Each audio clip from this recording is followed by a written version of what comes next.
बेलूर मठ रामकृष्ण मठ और रामकृष्ण मिशन का मुख्यालय है, जिसकी स्थापना रामकृष्ण परमहंस के प्रमुख शिष्य स्वामी विवेकानंद ने की थी। ये बेलूर, पश्चिम बंगाल, भारत में हुगली नदी के पश्चिमी तट पर स्थित है।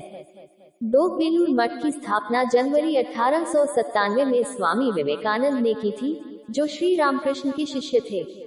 स्वामी विवेकानंद शिष्यों के एक छोटे समूह के साथ कोलंबो से भारत वापस लौटे और दो आश्रमों पर काम शुरू किया, एक बेलूर में और दूसरे आश्रमों पर काम शुरू किया, जिन्हें हिमालय के अद्वैत आश्रम कहा जाता था। 3 मंदिर रामकृष्ण आंदोलन का हृदय है।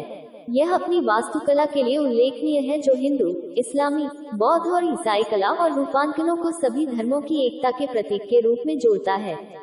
2003 में बेलूर मठ रेलवे स्टेशन का भी उद्घाटन किया गया, जो बेलूर मठ मंदिर को समर्पित है। 1897 की शुरुआत में स्वामी विवेकानंद अपने पश्चिमी शिष्यों के एक छोटे समूह के साथ कलकत्ता के बारानगर पहुंचे।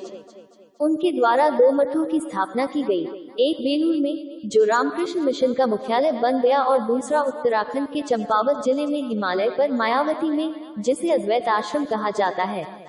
5-6 इन मठों का उद्देश्य उन नवयुवकों को प्राप्त करना और प्रशिक्षित करना था, जो अंततः रामकृष्ण मिशन के सन्यासी, धार्मिक तपस्वी बन जाएंगे, और उन्हें उनके काम के लिए प्रशिक्षण देना था। उसी वर्ष परोपकारी गतिविधि शुरू की गई और अकाल से राहत दिलाई गई। 6 धर्म संसद की यात्रा से पहले एक परिव्राजक भटकते भिक्षु के रूप में स्वामी विवेकानंद के दिन उन्हें भारत के कई हिस्सों में ले गए, और उन्होंने ताजमहल, फतेहपुर सीकरी महल, दीवान खास, राजस्थान के महलों जैसे कई स्थापत्य स्मारकों का दौरा किया। महाराष्ट्र, गुजरात, कर्नाटक, तमिलनाडु और अन्य स्थानों के प्राचीन मंदिर।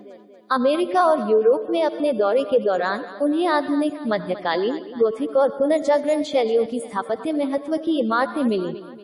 बताया जाता है कि विवेकानंद ने इन विचारों को बेलूर मठ मंदिर के डिजाइन में शामिल किया था। 7 स्वामी विवेकानंद। स्वामी विवेकानंद के भाई भिक्षु और रामकृष्ण के मठवासी शिष्यों में से एक, जो अपने मठ पूर्व जीवन में एक सिविल इंजीनियर थे, ने विवेकानंद और तत्कालीन राष्ट्रपति स्वामी शिवानंद के विचारों के अनुसार मंदिर का डिजाइन तैयार किया। बेलूर मठ की आधारशिला 13 मार्च 1929 को रखी गई थी। विशाल निर्माण का संचालन मार्टिन बर्न एंड कंपनी ने किया था। मिशन बेलूर मठ को वास्तुकला में एक सिम्फनी के रूप में घोषित करता है। 8 मठ तक हावड़ा से सीधी एमयू ट्रेन सेवाओं, नौक और सड़क मार्ग से पहुंचा जा सकता है। हुगली के तट पर बेलूर मठ के 16 हेक्टेयर 40 एकड़ परिसर में रामकृष्ण, शारदा देवी और स्वामी विवेकानंद को समर्पित मंदिर शामिल हैं, जिसमें उनके अवशेष प्रतिष्ठित हैं, और रामकृष्ण आदेश का मुख्य मठ शामिल है। परिसर में एक संग्रहालय भी है, जिसमें रामकृष्ण मठ और मिशन के इतिहास से जुड़े लेख हैं। रामकृष्ण मिशन से संबद्ध कई शैक्षणिक संस्थान बेलूर मठ के निकट विशाल परिसर में स्थित हैं, जिनमें रामकृष्ण मिशन शिल्प मंदिर भी शामिल है। 10 बेलूर मठ को कोलकाता के निकट प्रमुख पर्यटन स्थलों में से एक माना जाता है। 11 और भक्तों द्वारा तीर्थ स्थान। 12-13 पूर्व राष्ट्रपति APJ अब्दुल कलाम बेलूर मठ को विरासत और राष्ट्रीय महत्व का स्थान मानते थे। बेलूर मठ में रामकृष्ण मंदिर को भारतीय धर्मों की विविधता का जश्न मनाने के लिए डिजाइन किया गया है। 2 और अगर अलग अलग स्थितियों से देखा जाए तो यह एक मंदिर, एक मस्जिद, एक चर्च जैसा दिखता है। 15, 16, 17 बेलूर मठ में मंदिर के डिजाइन में कई धर्मों की स्थापत्य शैली और प्रतीकवाद को शामिल किया गया है, ताकि उस सार्वभौमिक आस्था को व्यक्त किया जा सके जिसमें यह आंदोलन विश्वास करता है। 18-19 मंदिर को धर्म के भौतिकायाम के महत्व का एक प्रमुख उदाहरण माना जाता है।